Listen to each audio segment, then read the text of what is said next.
Welcome back, everyone, to episode. I don't even know what number this is, but we're rolling right through 6, 7, something like that, with our wonderful guest Steven Cooley. And Steven is, I got to read his. He's got a number of bios out there, but one of which it really stuck out was, I think it was on LinkedIn, a self-described professional hole puncher, a strategist, marketer, and business enthusiast. Steven Cooley has a unique acumen, defined perspectives, considerations, and inquiries that disrupt traditional business practices and encourage new ideas. Now, that's a mouthful, but Steven, welcome to the show. Really appreciate you hopping on. So tell us a little bit about, because you're a co-founder, founder, mortgage expert. I mean, you've been in the business for probably twice as long as I have, if not longer, because you're super old compared to me. I'm just kidding. I think we're about the same age, but I think so too. Tell us a little bit about what you do. I mean, you just have this crazy following, and I'd love to share it with the audience. Yeah, I appreciate it. No, and thanks for inviting me to hang out with you. I mean, we had a great time, and I think we'll chat about that in a bit, back in September. And so I'm pumped that you're doing this. This is probably it's going to be great for you. But no, I've had a weird career in general, I would say. And I started in the print business and then did that for about a decade, then wanted to be Mark Zuckerberg. And so, you're not it's a feather in your cap when you fail with a couple of tech startups. And that's exactly what I did. I had like a coupon sharing app, and then I had a software development company, and then I got into the mortgage business. I've only been in about 10 years. I mean, so a fair amount of time. I don't know if you've been in that long? No, about 8 or 9, something like that. Yeah, we're about hanging out the same. Yeah, we both have the same. We're talking to our therapists about the same things. No, and that's it. And so cut my teeth at Finance America Reverse, got super promoted several times over there, ended at Finance America Holdings, which was a crazy job. I didn't know what I was getting myself into. And then for the last 5 years, I've been consulting enterprise lenders. And then when COVID happened, the focus shifted to tech. And so did a lot of consultancy with tech companies. And then we built Mortgage Advisor Tools, which is like if you're in the technology space, it's Capterra or G2 for those resources. If you're not, then it's Yelp. It's like Yelp. And so we have about 1,000 companies listed, about 90 categories. It's completely free for lenders. We don't charge a dime. I mean, if you need to find a resource, you'd be shocked at what's available. And the fun example I always give is CRMs. We all assume there's about 10 or 15 of them. There's about 60 that very specifically serve the mortgage industry, and I think we got about 40 plus listed on there. And we calculate we have about a fifth of the resources listed on the site. But anyway, that's it. Yeah, man. Like I'm real grateful. I get to do what I love every day. This industry is a trip. It is always shifting and always big challenges, and that's when I get to have the most fun. Yeah, mortgage is not without challenges, and people like us, we're glutton for punishment, right? We love the obstacle, we love the challenge, and when I got into the industry, I'm assuming around the same time as you, people were like, why mortgage? I'm like, well, it's someone invited me to be on a team, and I want to give it a shot. They're like, well, I came from real estate. And real estate, I tell people, is much more sexier than mortgage, right? And why with all these regulations and having to work within all these parameters is because it's the challenge. And it's not about beating the challenge; it's about owning it, right? Yeah. It's about going further than your competitors because appetite's different, or you've kind of figured it out.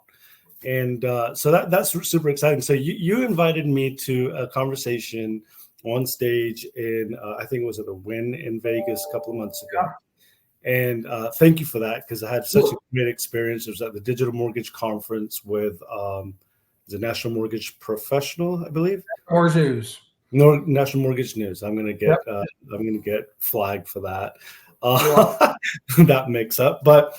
It was a really good event, and you and I were on stage with Alec Hansen over at Loan Depot and Jessica Manor at Go Mortgage, And what was interesting is you pitched this, and I'm like, so here's a topic for the audience, so we don't dance around the topic.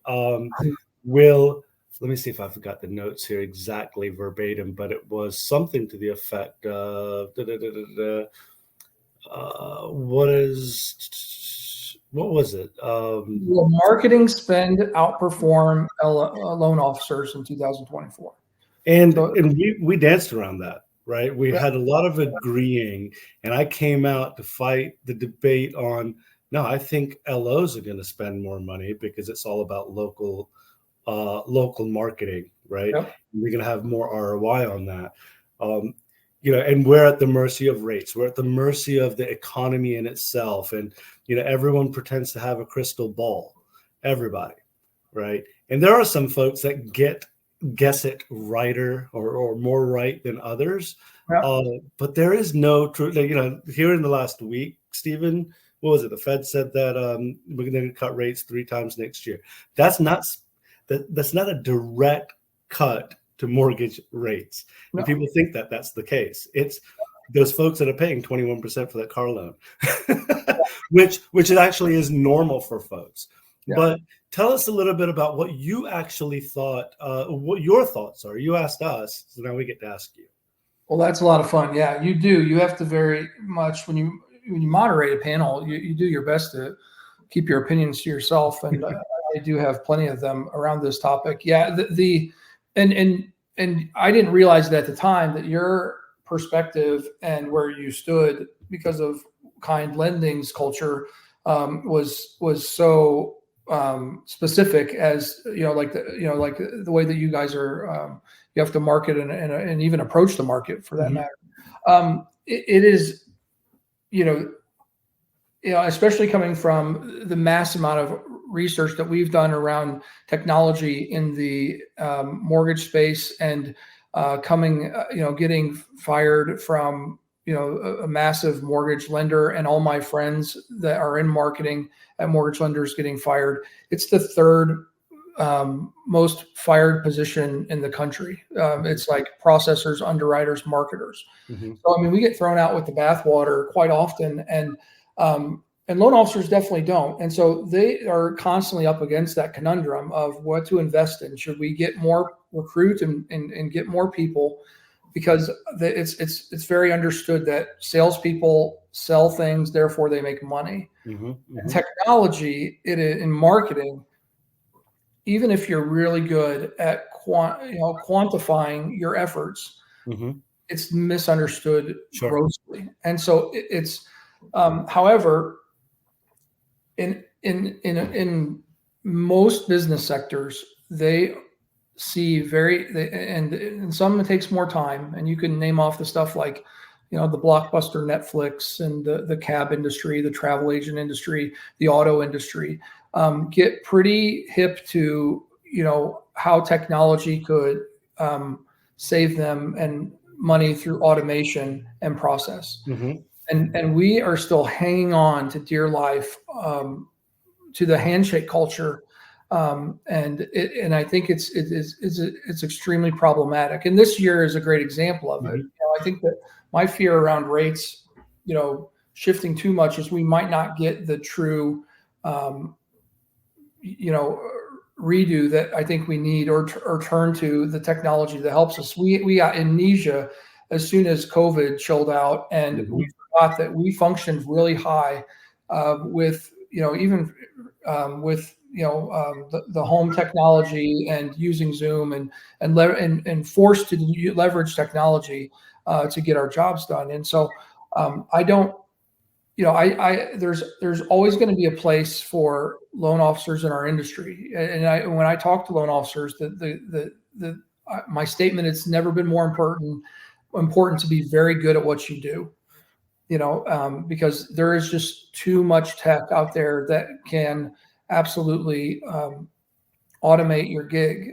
And there's lots of exceptions, which is the good news. Mm-hmm. I think that the lending community at whole hasn't really increased their technology budget or marketing budget in about 10 years is the fact. And so like they're and part of it is because they don't know what to buy as well. So I mean, that's a whole other thing. But the answer is absolutely marketing. I mean, when you're having a market share issue and a demand issue and a stagnance issue, then the job now is, how do I become top of mind? Because I know that it's going to turn.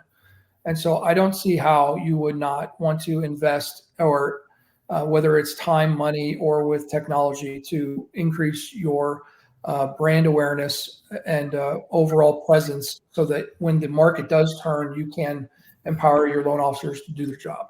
Do you think, Steven, as a marketer, and one of my favorite lines from your art versus math description is, we refuse to be practical when it comes to growth. We are marketers. I mean, that's in the middle of your description. And, as marketers, throughout the course of history, it's always been like, hey, throw something at the wall, see if it sticks. At some point, we made this kind of convergence to, hey, needing to report on it, and all those acronyms, KPIs, ROIs, and all of these things, right? And we are kind of in the mortgage industry, at least, we're not at the luxury of doing as much of that brand and that fun marketing as we would like, right? It's almost like, you are a cost center. We realize you're a cost center. We want you to contribute, but without leveraging the right tools, or without leveraging the technology that you need to get there. And so we find ourselves as a conundrum, right? Like we just find ourselves in that hole. And a lot of organizations have let go of marketers. Now, something we know about Kind Lending, and hopefully you'll agree, is we have a pretty fun brand, right? Something that's different. Something's out there. It's something that is truly out there. And if you've heard Glenn speak, and he spoke at the Digital Mortgage Conference, in fact, I think it was the second or third person he hired was a graphic designer, because he knew how important it was to look good. And we have a very small, nimble marketing team here, but the sheer amount of good marketing that we do is I would say is comparative to some of the big boys out there. But we're able to do things on fast, without a lot of red tape. But pivoting into you as a business owner, and the similarities, right? I feel like I'm an entrepreneur. Glenn Stearns, our founder, is definitely an entrepreneur, and you are as well. And so our real estate agents, our mortgage brokers, and our loan officers all are as well. And so they're always, and I know something about you, Steven, that you're very well read, you're very well spoken, and I appreciate that about any conversation you and I have had up to this point is, wow, like what a wealth of information you have. So our listeners really want to be able to, from this podcast at least, not just about marketing, but as a business owner or building their pipeline, what are some traits, some tips and tricks that you specifically adhere to, or maybe it's your disciplines as a business person? Yeah, I think the word entrepreneur is, I don't remember what I was doing. I think I was talking to my 4-year-old thinks entrepreneur means that I can fix things. And so when things are broken, he brings it to me and he's like, "You can toaster, Dad. You're an entrepreneur," and he says it cute and whatnot. But the actual definition is a person who organizes and operates a business taking on greater than normal financial risks in order to do so. Mm-hmm. That is the actual Webster Oxford Dictionary definition of it, is somebody that takes on greater than normal financial risks in order to do so. And so, when you're talking about growth and you're talking about, really trying to reach your goals, and you want to hold this title, which I say, I actually probably for the first time in the 5 years that I've owned businesses have been able to truly call myself an entrepreneur, because we are heavily invested mm-hmm. in mortgage advisor tools, because we are extremely passionate in the disconnect that we understand there to be. And I don't know any entrepreneur that hasn't had to take similar risks to achieve the growth and the success that they have. And so that is the disconnect. It's like, Right. am I willing, what am I willing to lose to solve this problem and to really see my business succeed? And it's horrific because you have to be like, okay, not going to see my kids. We're going to go without. I'm going to solely focus on this, my social life, my my leisurely life, how often I work out. Like, if you're really trying to grow and achieve something that no one's ever done before or reach a new height, and it's excruciatingly hard because it is counterintuitive down to the way that your actual brain functions, which is especially at certain ages dying for comfort. Yep. And so the things that to get, I think a lot of this revolves around, stress management. A lot of it does revolve around in some practical, morning habits, and figuring out how to extend your day, having outlets. And also, for me, it is a lot of self-education. As somebody that's been consulting for a long time, I can't give something away that I don't have. So I have to stay well informed and educated on various topics and whatnot. And also, you have to become an expert at what you do, like a true bona fide expert. And that is a job in and of itself. So I mean, there's not necessarily like, I would never prescribe what I do to somebody else because it's very specific to me. Right. But I think it is very necessary to develop a very intentional routine. Just like I'm not just getting up early because that's what people do. I'm not just reading because that's what people do. Like, all of it has high intent behind it. Like, I need to learn this. I need to put in 12 hours today. I have X amount of meetings. I have X amount of work. All of it has extremely high intent. And so but no, I mean, it is important to kind of sort out a routine and goals and all those things. You could talk for many hours on the best ways to do that, for sure. That's awesome. We, one thing I've always been a big fan of is the words skin in the game. Yeah. Right. And the financial risk that exists, right? So if you're carving out 10% of your income to put back into your business, or 20%, whatever that number is, as a loan officer, as a real estate agent, as you're building your marketing plans, realize that money might not see the light of day. But the more strategic your tactics are, then you're going to reap the rewards. But we also realize, like, lead generation, big topic these days, is because the cost of lead generation is at an exponential high, right? Rates are high, inventory is low. Where are they coming from? And the consumers are also riddled with, trying to navigate the buzz in the media on what is a good time or a bad time to purchase a home. Right. And so lead generation is at all-time high, and folks that are like, well, you know what, my conversion rates are super low. I'm just not going to invest into myself, into my business. And that's not the only way you could have done it. Yes. Right. And so you have to be able to pivot. We're talking a lot about flexible marketing plans with our loan offices, with mortgage brokers, and real estate agents today. And so, on the heels of this big event that Kind Lending just had back in October, which was Kind Vibe, and we had Grant Cardone and just a lot of, uber successful commercial investors and real estate investors, and just very thought provocative growth mindset. And as I listened to those folks, and I've heard them speak before, but not in person, which was a special treat. You can only really truly apply what applies to you. And you mentioned, I have my specific set of disciplines and things of that nature. You pull in what you can apply to yourself. Yeah. Right. The first book I ever read that was kind of like growth mindset was, I remember right out of college, was Robert Kiyosaki, right? Rich Dad, Poor Dad. Sure. And everyone should have read that at this point. But as I read that, and I must have been like 22 or so years old, and I'm like, well, I'm not in Hawaii. My dad's not a school superintendent, whatever it was. And I was like, how can I truly apply any of this to myself if I don't believe in it?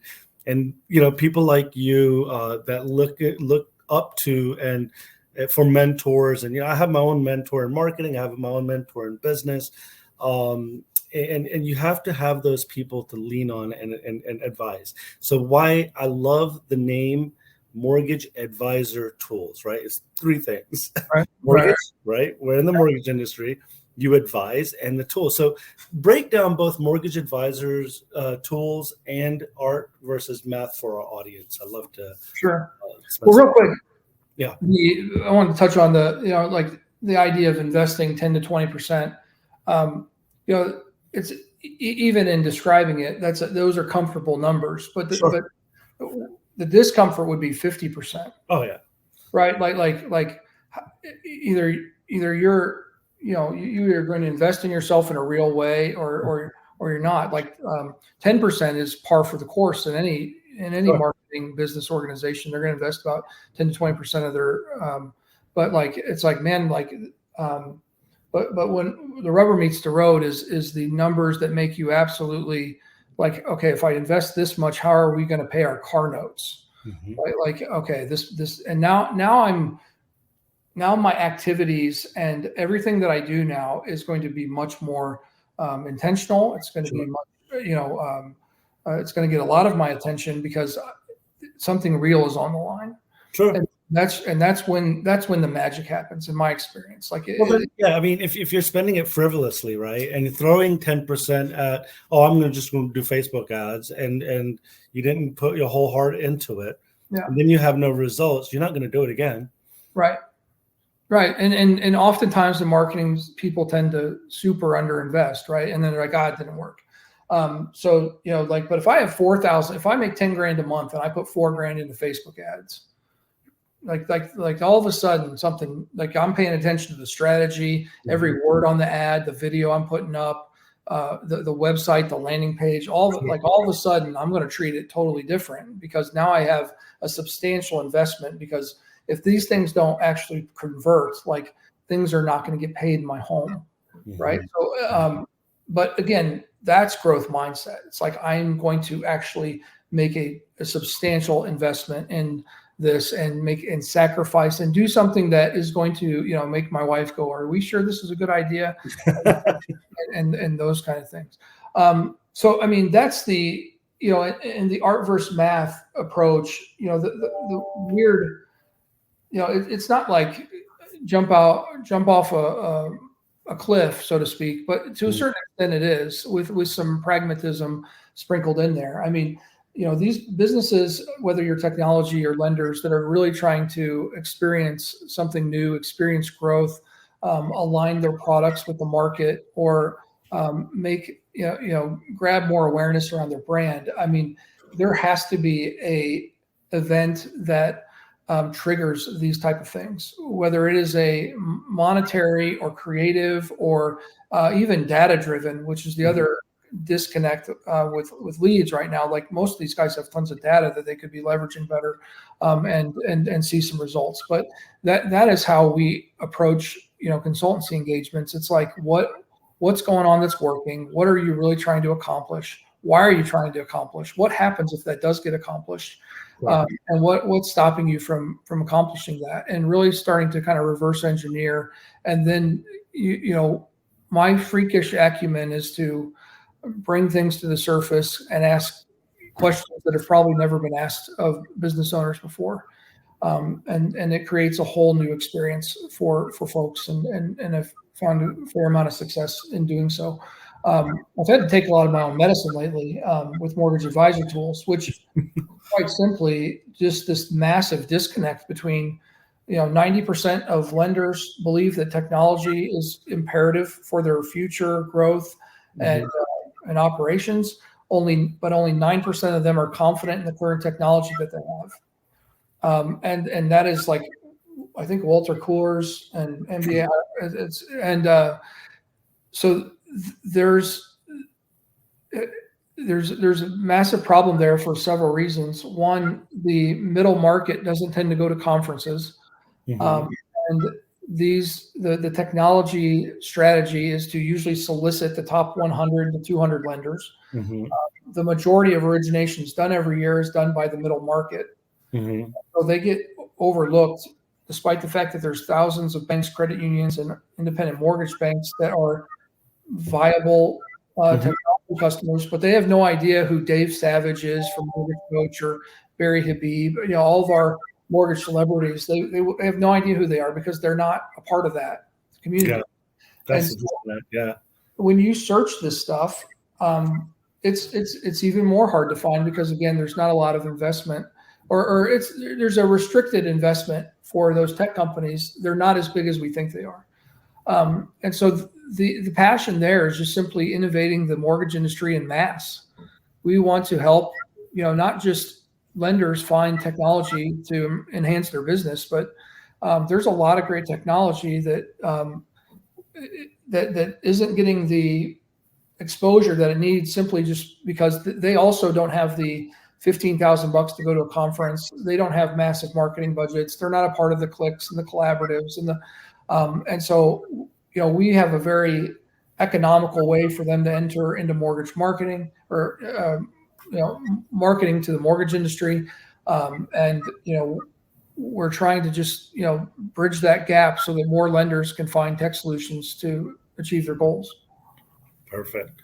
Yeah, it's mortgage is such a small niche in the financial blip of the industry, and it's funny that you mentioned that people didn't know who maybe Dave Savage or Barry Habib is, and I spoke with Barry. He spoke at our event back in October as well. I mean, he speaks at a lot of different events.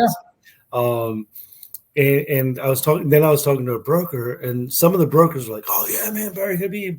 And then I think I was talking to someone that was there in the real estate world that doesn't know who Barry Habib is, and just to me, it was just like foreign. Like, why doesn't real estate is such a connection to our industry? I mean, we're so wholly dependent on each other, but they live in different worlds, and it's mind blowing to me. When I was geeking out and I think I was telling my parents, I was like, "Oh yeah, Barry Habib was so fun. He was on stage." It's like, who? Yeah. Like, well, of course, you're not in the mortgage industry, so always geek out about it. So pivoting just slightly, Steven, you have, again, in the short time, again, you've been in the mortgage industry, but you've been in this career mindset for many years. Here recently, I can't escape seeing Steven Cooley on PR Newswire and just random places. Last year, and rightfully so, you were recognized by Housing Wire for Trendsetters Award. Yeah. I think it was in 2022, and then you just see a bunch of things out there. And it's awesome to see the appreciation of your work and your contribution to the industry. But how would you explain today the relationship between marketing and technology? And I think that's such a big miss, and I hate, don't say it, please don't say it. The word MarTech, cannot stand that word. Like, it's just like taking two words and hey, we got a word. But MarTech, I think there's a MarTech magazine, if I'm not mistaken. I wouldn't be surprised. Yeah. So tell us a little bit about why it's so important for those two worlds to connect. Well, the digital marketing is why, right? Mm-hmm. I mean, like that's the, I would say it's massively missed in our industry, and which has been a little shocking. I've actually had an epiphany about it really the last month, where we have really a digital marketing solution for technology companies, and they're a little bit surprised that lenders are looking up solutions for their technology challenges. Mm-hmm. And so like we had an approach where we were showing these tech companies like how many keywords were ranking for them, and like it wasn't connecting. Mm-hmm. It wasn't connecting, and so it's not just mortgage lenders, but like even the marketing in the entire industry is a little bit stuck in the mud with the culture, the convention and conference culture. Technology for lenders is for marketing in particular. I mean, they have to be very careful because every dollar spent is being looked at, and they want to understand why this analytics software is needed, or why ad roll, or this Hootsuite, or all the various other things that we traditionally want to use by default. But it's I would say almost impossible to market effectively, especially to Generation Z, who's the most technologically advanced and competent demographic that the world has ever seen ever. That expects some sort of technology and automation to be involved in their transaction. So, of course, I'm going to need technology to reach them on their technology. There's no getting around it. And so there are lots of different ways and tech stacks, marketing tech stacks in particular, that are needed to do that. And whatever your goals might be marketing wise, whether it's driving more awareness, promoting content, social media, advertising of any kind. I mean, like there's technology that can help you be more effective. So it is, it's an interesting question because, I mean, I think the bare minimum is what's usually done, and that's problematic because it ultimately is going to impact the effectiveness of any marketing strategy of any kind. When I got into the business, I mean, 22 years ago, I was like this self-taught whatever. I used to go to Barnes and Nobles and teach myself how to code and do all this stuff, right? And what was interesting is at the time, marketing was just this one bucket, right? It was, roll up your sleeves. You got one marketing person. I mean, unless you were Coca-Cola, some big brand, right? They got it. But, the smaller businesses and, smaller organization, maybe a couple hundred people, they had one, maybe two people, and one was doing events, and the other one was doing everything else, and there wasn't as many platforms to manage. And over the years, you see this whole world just dedicated to social, or just dedicated to email or digital marketing.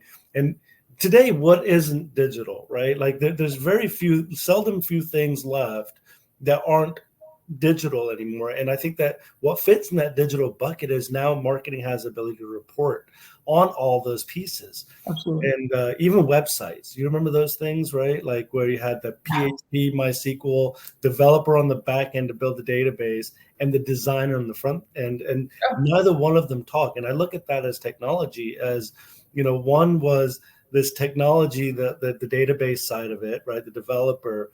And they didn't care what the designer does, so long as it talks and filters in content and captures data. And now it's one and the same. They have to understand how the left arm and the right arm work. Very, very exciting times in our industry because it's all being unearthed. The other piece is I also remember doing those persona building of audiences. Sure. And I remember us. Even when I got into mortgage 10 years ago, 8-9 years ago, whatever it was, all right, millennials. Right. Remember, it's like some of them, Tony Technology loves being doing his mortgage through technology, and then it would be like, Oliver Old School doesn't want to log in to it. Now it's like Generation Z. There's no question about it. They need and want it. They're all also, the side hustle, drop shipping. They get it more than we do, right? And so they want to be in charge of their experience. I love that. All right, last two tips of. By the time this show airs, it'll be early January, I think, or maybe So. It's 2024 audience. We recorded this 2 weeks ago. But audience, they're all hopefully written their marketing plans. And everyone that we've met up to this point through the conversations we've had, some of them, Brittany Hodak, probably James Wong and some of those guys. So everyone wants to know what to include in their marketing plan, these flexible marketing plans.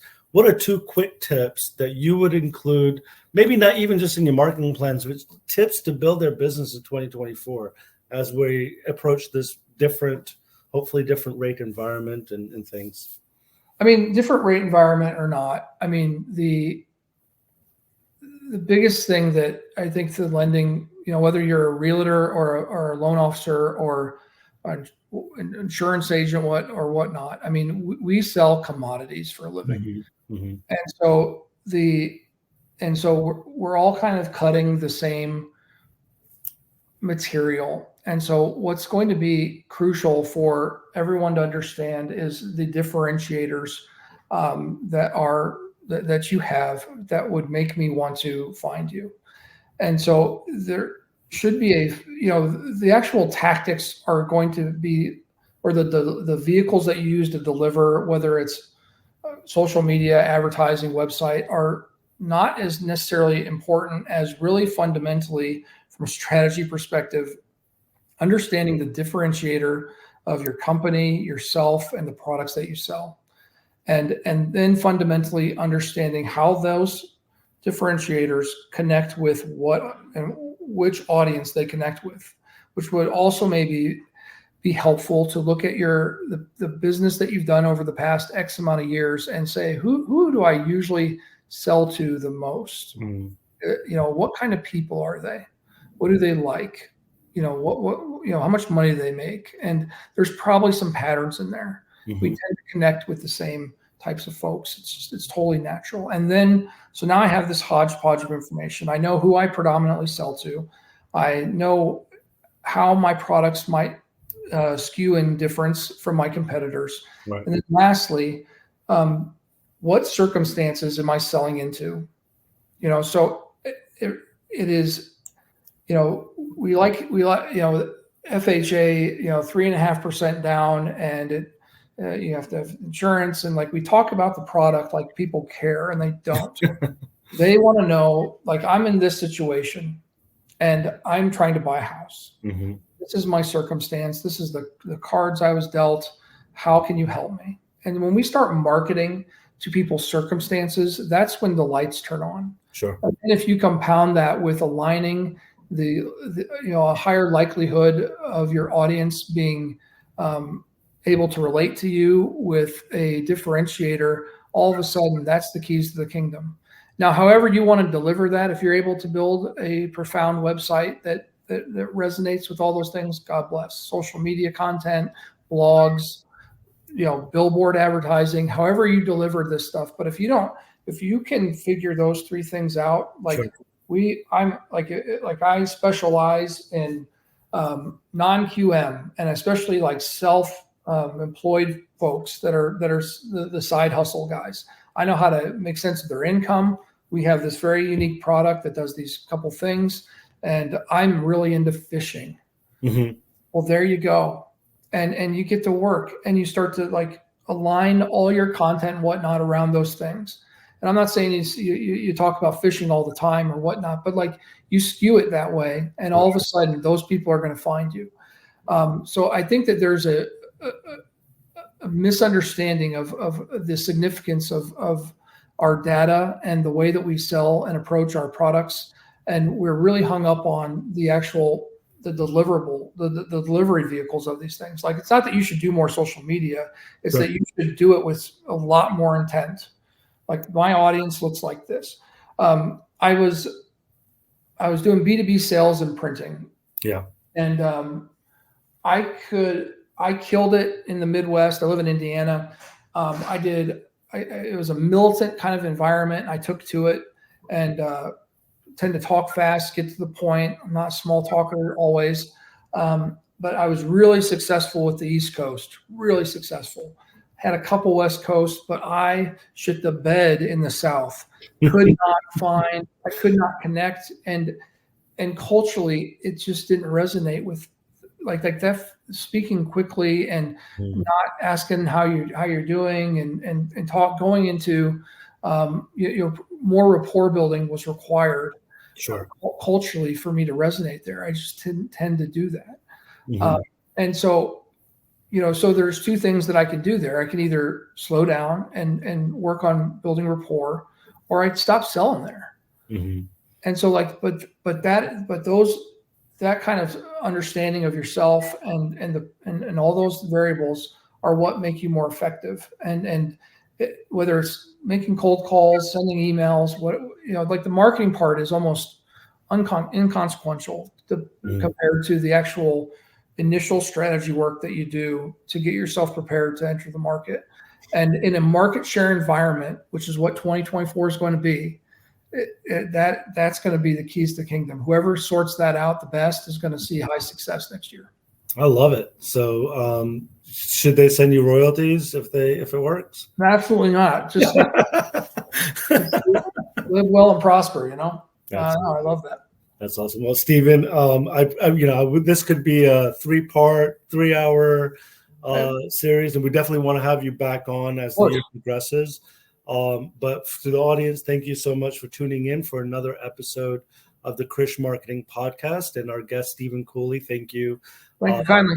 We'll have links for Art versus Math, Mortgage Advisor Tools, and even Steven's LinkedIn, so you can bombard him with questions, and bring the noise. He'd be happy to respond.